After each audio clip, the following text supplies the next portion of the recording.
Good afternoon, ladies and gentlemen. My name is Keziah and I'm back again on SHS 10% Life Corner with more episode.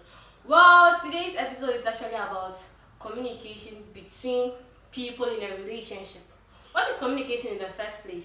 Communication is the impartation or exchanging of information through speaking, messages, or any other medium. We have 4 types of communication. We have the verbal communication, the non-verbal communication, the written communication, and the visual communication. Verbal communication is the use of language or signs to convey messages to people.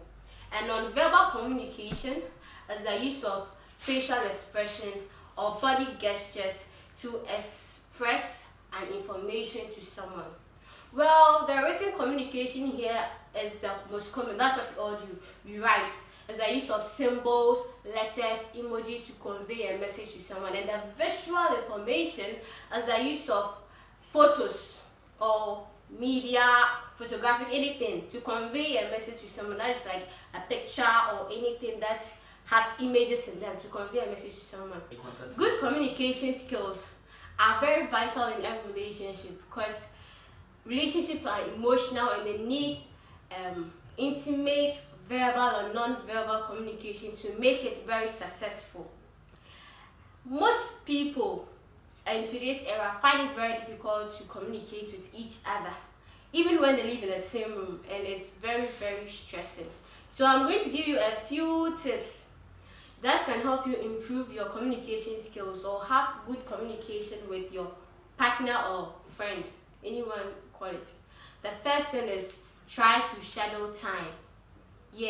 Avoid texting. Do not text important messages on phones. No. Meet in person. Have conversations. If your other partner is busy, you can schedule time when the two of you are less busy and actually have some discussion. It shouldn't be always on phone, text messages or calls. You should meet physically and try to converse. Look into each other's eyes and say something.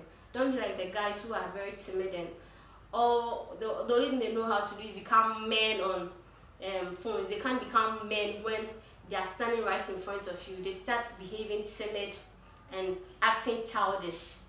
But their personality on the phone is different from the personality they have physically. And let me say an example. Let me say there's a guy called Francis. And he's always texting. And the way he behaves when he's texting on the phone is different from the way he behaves when he meets you physically.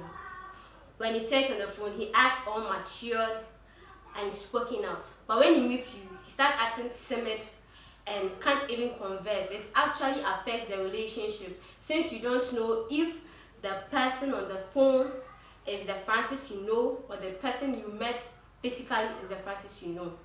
Do not attack. That's the next thing you need to have a good communication. Do not attack. The use of abusive words. Don't use I or don't use you. Use we because you are together in this. Don't use I feel like you are becoming distant from me. Be like I feel like we are not talking or we are being distant. It's always very bad to make the person feel as if they are being the offensive one by using you. You are this, you are that, you are that. You are putting the blame on the person. Put it together. You are in it. It's 2 things. You are 2.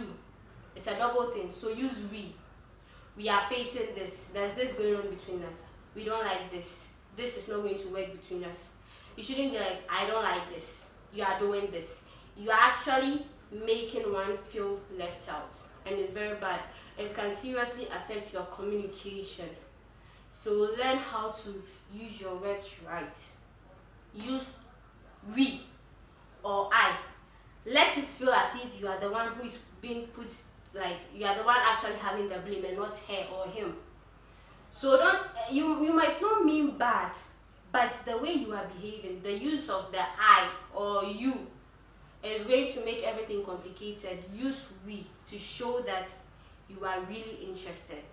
And 3, please, eye contact when you're having a conversation. Don't be pressing your phone. Don't be looking elsewhere. Don't receive a call. It's not like I'm forcing you. The thing is, when your partner is conversing with you, make him or her feel like you are listening. Don't make them feel as if now can cry on because you are always speaking, because you are always checking your messages, you're always playing games. They feel intimidated because it feels like you don't value them. So you should know how to behave properly when you are with your partner. You have to learn to be honest with your partner. This goes to the guys.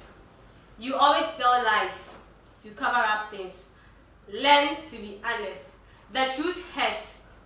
When you are cheating on her, tell her you are cheating on her. It hurts, but she gets over it. If she forgive you, fine. If she doesn't love you, should go away. Learn to be honest. It's really hurting, but that can do a lot more in a relationship. It helps build a good communication. Stop telling lies. Stop telling lies. I'm stressing on that. Stop telling lies and learn how to be honest. Use the 48-hour rule. Nobody is perfect. Everyone has a flaw. So your partner might do something that may get you angry. Don't keep it for more than 48 hours. Don't keep it to yourself. When it's 48 hours and it still bothers you, then you can then tell your partner about it. Don't keep it to yourself, since your partner is not a machine to convey anything that is going on in your mind. He or she is not a mind reader, so you should learn how to talk to your spouse about anything that is bothering you. And it should be in 48 hours. It shouldn't be more than, don't keep your anger for more than 48 hours. It's either you tell your partner about it or you forget about the situation. Don't keep it more than 48 hours, since the anger might turn into something else, bitterness, and that can seriously affect the communication you have with your partner. We actually have 3 benefits in good communication. 1, there is understanding between the people in that relationship. Good communication, since you know the things I've been going through, since I know most of your situations and you know that of mine, you are able to understand some situations that I go through, some feelings and behaviors I portray. You are able to understand them, since we have that kind of good communication. And it makes all of you, one or both of you, feel wanted or valuable. Because the body language is good between the two of you. You know that when you speak, your partner understands you. They don't go about pressing their phones, and you feel wanted and you feel valuable in the relationship. The final thing is that it helps you to be approachable. Yes, approachable. Why am I saying approachable?